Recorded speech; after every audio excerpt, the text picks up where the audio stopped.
Welcome to the NFL Coast to Coast podcast brought to you by TheLines.com. Coming to you from the West Coast, Josh Lander, joined by my guys Mo Nawara in the Midwest and Nate Weitzer on the East Coast.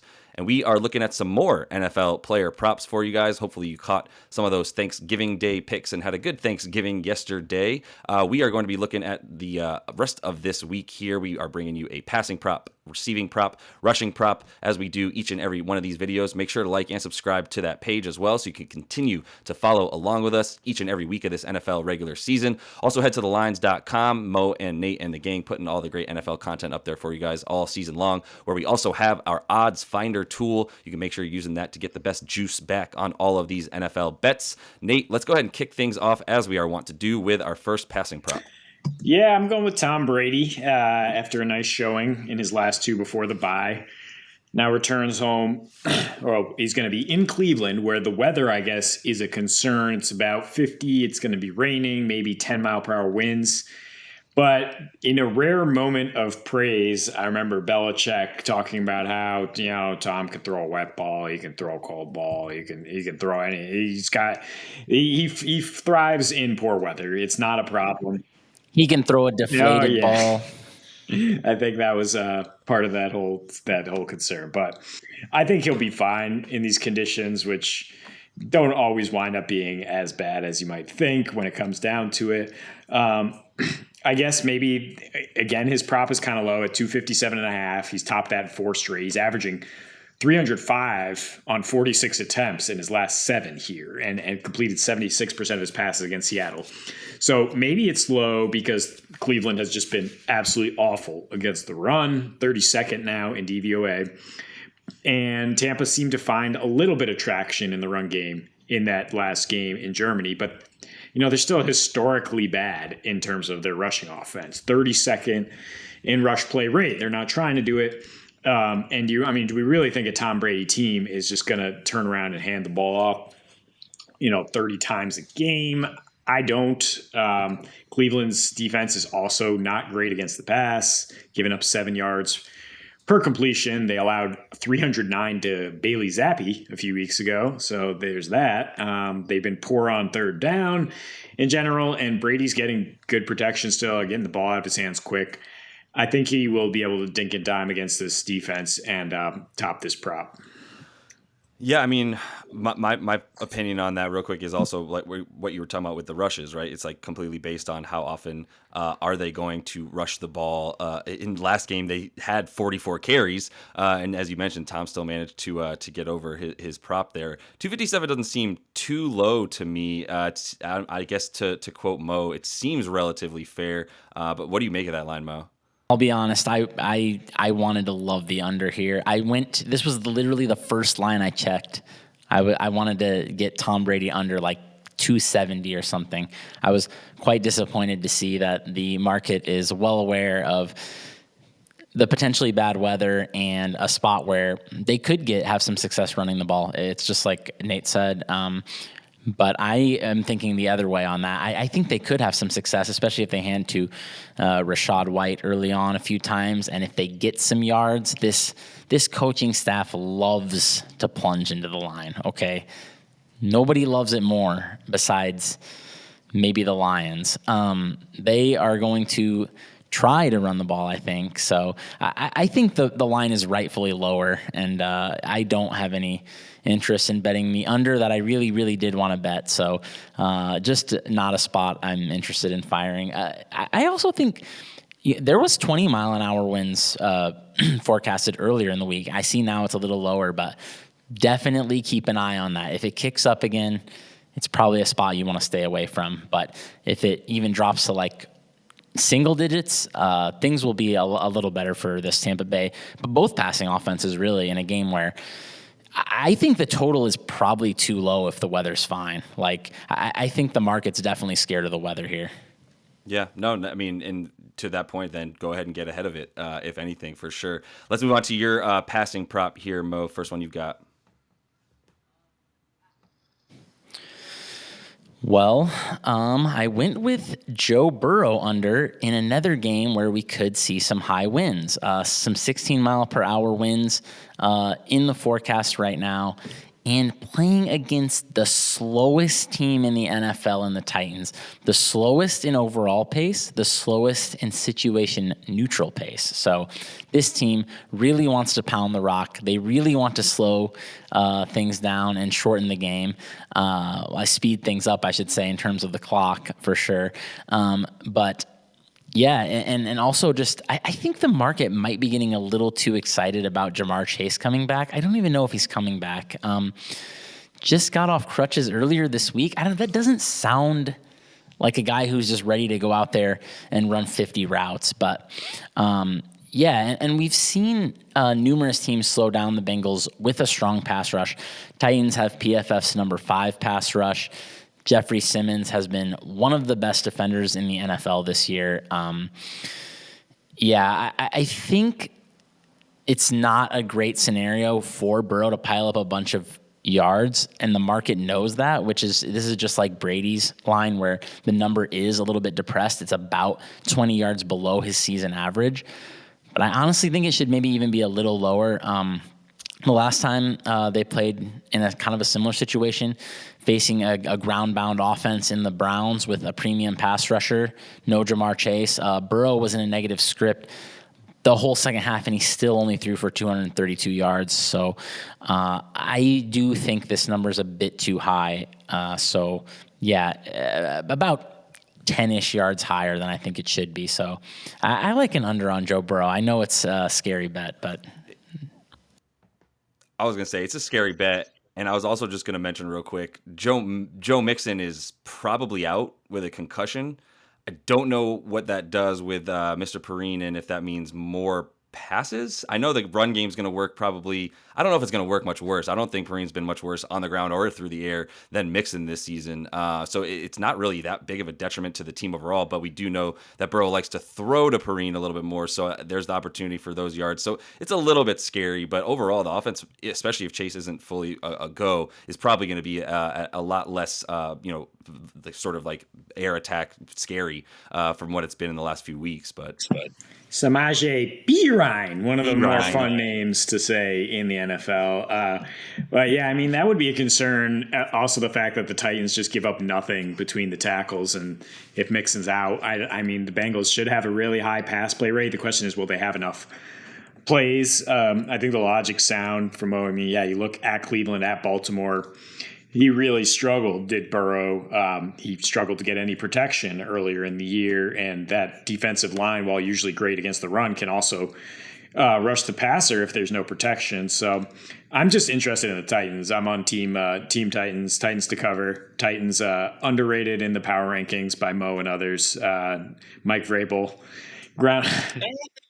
I had them borderline top 10 this week. Well, it was a 28 after they covered at Kansas City. I don't understand. I was with Malik Willis. That's a completely different situation. Well, Titans looking good. Titans to cover. Moving on to those Chiefs, though, with the rushing prop. Isaiah Pacheco, he is the captain now. Clyde Edwards-Helaire is nowhere to be found. He's not going to play this week, it seems. He's on IR for 4 weeks. Yeah. 31 several weeks. I mean, and why would he? When you've got this guy running like a madman, breaking ankle tackles everywhere. 31 carries for 189. His last 2 starts, obviously with a runaway game script, if you will, against Jacksonville. Snap rate closer to 60% than the 40% he had against the Chargers, where he went over 100 yards, though, in those 40% snaps. And the thing is, he's not going to see a stacked front very often, even though the Rams are capable of stopping the run, but they're going to be far more worried about what Pat Mahomes can do against them. And also, I don't know if we're going to see much of an effort from the Rams down the stretch. It's like 1, 2, 3 Cancun time Stafford's in concussion protocol once again. I mean, you're not going to rush Kupp back. They're just awful up front. And they've done a decent job limiting the last 3 rushing offenses they faced, but those were the Saints, Cardinals, and Bucks, all bottom 10 in terms of RB yards created. Kansas City's about average, and like I said, Pacheco, when he gets that light front is getting 6.2 yards per carry. I mean, he is a load when he gets going downhill. This is a spot where I was a little bit interested in Pacheco over as well. So I like where you're thinking on this. The Rams are elite against the run is actually the thing here. But I expect them to play a lot of light boxes, like you said. I do question what their effort level is going to be down the stretch. I do. My only real fear in this one is every time you think you have a handle on Casey's backfield, Andy Reid can just go the complete other direction. So don't be surprised if you see 50% of snaps for Jerick McKinnon. I'm not kidding. So that's my only fear here. I can see that happening. That would be wild, man. I mean, that Chiefs backfield has been a minefield all season, especially if you're playing fantasy. But I don't know, man. Pacheco, like, it's one of those situations where it's like, what else does he got to do, man? Like, this isn't a Tony Pollard, Zeke Elliott situation where we know Zeke Elliott is worth playing on, giving 15 attempts to, right? Like, there's nobody else to rush the ball with. Jerick McKinnon better not be in on first and second down almost ever, to be honest, unless they just plan on throwing on both those downs as well. So, I can see Pacheco over. I would probably feel comfortable about that one. But give us your Russian prop here, Mo. So I have to be honest. I spent like an hour sifting through rushing props, and I had a really, really hard time finding anything I really liked. I eventually landed on Aaron Jones over 55.5, but I want to say what I'm really trying to tell people to do here is shop for some alternate lines, or if you have a points bet account, go for a points bet account. Points bet on his over, because his distribution has been like kind of crazy. He averages like 70 yards per game, but the distribution isn't like he just goes out there and runs for 70. Like, he has 3 games where he's ran for 110 plus. He has 6 games where he's under 50 yards. But he really should gash this Philly defense, man. I mean, they've been pretty bad against the run, especially lately. Teams like the Texans even having a ton of success running the ball. And you have a Green Bay offensive line coming in that's second in adjusted line yards. I think there's going to be some holes, and Aaron Jones is going to find these holes. There's not too many backs I'd be more confident in with his vision, and yeah, he's gonna be able to find space, I think. Even like last week, Philly like cleaned it up a little bit after they signed Sue and Linval Joseph, but even still, like a pretty inefficient Jonathan Taylor game was still for 84 yards. I just think plenty of distributions here where Aaron Jones goes for like triple digits or close. So I like an alternate line if you can get one, or if you can get a points bet in on him and just see if he can have another big game here. Yeah, I mean, what scares me is adding those space eaters up front and actually integrating them this week so that they play more, right, with Sue and Joseph. But I think that's why you want to go with like receptions 3.5, or receiving yards also pretty low for Jones. I don't think they're going to beat their head against the wall with like A.J. Dillon between the tackles. It's going to be Jones getting more of the snaps, but they might try to get him those holes with more screen passes and the like. But the logic is good, considering Aaron Rodgers now revealed to have a broken thumb. Probably not going to be bombing it out too much. And the Packers know their path to victory, similar to how Washington beat the Eagles, right, is just control the ball and churn out yards on the ground.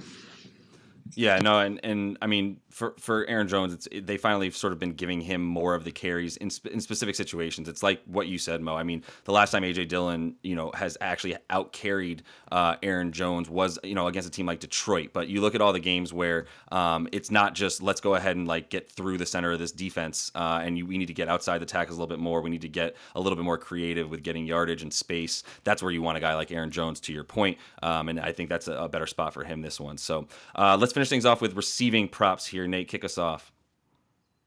I'm going to go with a running back for the receiving prop, although Christian McCaffrey lined up in the slot and out wide plenty in the Niners' last game. I mean, he's been just killing it for Garoppolo, who's not going to be asked to throw the ball downfield very much. So that's why we're seeing plenty of targets for CMC. His last 3 since he's had a full workload with the Niners. 6.3 catches per game for 54 receiving yards per game. And that's just well over his props right here. 36.5 yards or 4.5 receptions. I guess it's because the Saints are historically pretty good limiting running backs from catching the ball. fifth fewest catches, seventh fewest yards to RBs this year. But I mean, CMC is kind of a hybrid. I mean, in his last 4 against the Saints when he's with the Panthers, 6 catches on average for 57 yards, averaging 9.5 yards per reception. He's creating yards at a ridiculous rate. I mean, his route participation and target share highest among running backs, second most receptions and targets. And now that he's with Kyle Shanahan's offense, like, I definitely trust him to be schemed enough targets underneath to get over these. I'm with you. I'm with you on this one. I looked pretty hard at a correlated play, in my opinion, which is McCaffrey under on rushing. That was actually the one I was like, I had literally started writing that up, and then I checked in on the Saints' run defense. It seems to have fallen off a little bit, so I got a little worried. They were top 5 earlier in the year, but I think they've been getting wrecked lately. But yeah, this team just really doesn't seem that interested in plunging McCaffrey into the line. They really do seem to want to use him as a receiver. I feel like Elijah Mitchell is getting just as many carries as him, but he has been an absolute monster in the passing game, and that seems to be the way they want to use him. And if they still keep doing that this week, then I think he should go over this number.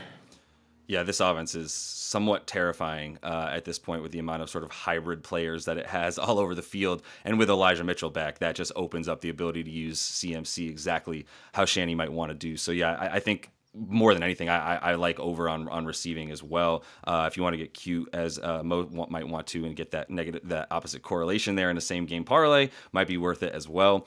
Mo, finish us off with your final receiving prop.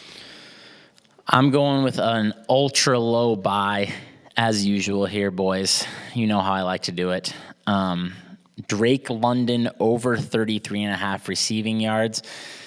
He's still running a route on basically every drop back that the Falcons have. And now with Kyle Pitts out for the season, I think he's out for the season, Drake London is basically the only above par receiver they have. And this is just a derivative of an absolutely absurdly low passing total for Marcus Mariota. I was close to clicking on that one for my passing prop, man. It's like 160. I told you guys anybody can throw for 190. Really anybody should be able to throw for 160. Okay. So this is just a derivative of a tiny passing prop, and Drake London, even in an extremely low volume offense, is averaging 37 yards per game. And now without Pitts, he should have a bigger share of the targets. Not that Pitts was getting the targets he was supposed to, but still, there's still some targets that have to go somewhere. And they're facing a Washington defense that's been tremendous against the run all season. Top 5 in success rate and EPA allowed, I believe. And yeah, I think they're going to have to throw the ball some here. And if they throw the ball, I cannot imagine how Drake London can have like less than 35% target share in this offense going forward. I mean, who else are they going to throw to? Something Zacchaeus? I don't know. He's, I guess, had some decent big plays, but I think London has got to be the down-to-down 1A, 1B, 2A, 2B. He's got to be the top 4 looks on every drop back, I think. So even especially in a spot basically where the market does expect the Falcons to be down, I don't know if I agree with that. I like the Falcons plus 4.5, but I do think London should definitely go over 33.5 either way. And that is all the time we have for you guys in this one. Make sure to like and subscribe to that page. Continue to follow along with us. We'll be back with you next week after a nice bonus week of extra props with those Thanksgiving Day games this week. So until we see you next, happy betting.